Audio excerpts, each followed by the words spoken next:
红打猪草意外发现几株野芭蕉，田边的芭蕉竟然还未被别人采摘，这么好的机会，爬上去他紧紧抱住树干准备试试口感。得益于自然环境的滋养，绿色健康的它口感还挺不错。品尝以后，他算是得到了辛苦爬上爬下的回馈。不过要想采摘下来，还得牺牲一下这棵芭蕉树，而数量如此之多，能不能吃完又是头等大事。看着实在太新鲜，但他并不打算拿去街上卖。平时干活单撸一袋水泥都不在话下，这些芭蕉也就小菜一碟吧。不过家里的猪油已经所剩无几，于是忙碌之际顺便也准备起了秋蟹猪肉。得益于宽敞厨房的大空间，搭起竹架秋肉简直不要太方便。麦红用明火慢慢熏，以前家里一直用的都是猪油，熬油的工作一直是老妈在担任。与此同时，在熬油的时间里，他也打算边熬边烤肉串。我天，油渣也是好东西，有些人喜欢放盐，有些则放糖。太烫了，先放一边，油渣滤过了，装进瓶中。好东西对于不会整的人来说，简直就像鸡肋，食之不会做，弃之又可惜。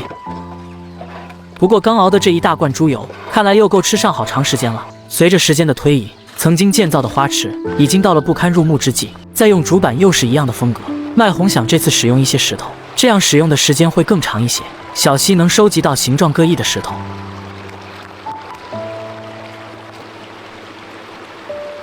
只不过这条路比较烂，加上还是一段爬坡路，收集材料还真让他感到一些吃力。在几碗猪油拌饭的加持下，2天半也终于将其拿下。随后麦红将植物剪去一些枝干，再将两侧的竹板给全部拆下搬走。等清理出一块场地之后，再用之前收集的河沙来搅拌砂浆。在开始砌筑花池时，麦红先在花池范围铺一层砂浆，接着从一侧小心翼翼地将石头一一摆放。在放线的约束下，砌筑的池壁非常整齐。想过上舒适的田园生活，看来还是得需要一定的造园技术。随着花池的高度逐渐上升，在考虑如何让它更加稳固的同时，还要回填泥土来准备种上一些植物，选上几株自己最喜欢的花卉，仔细栽种以后，花池终于完成了。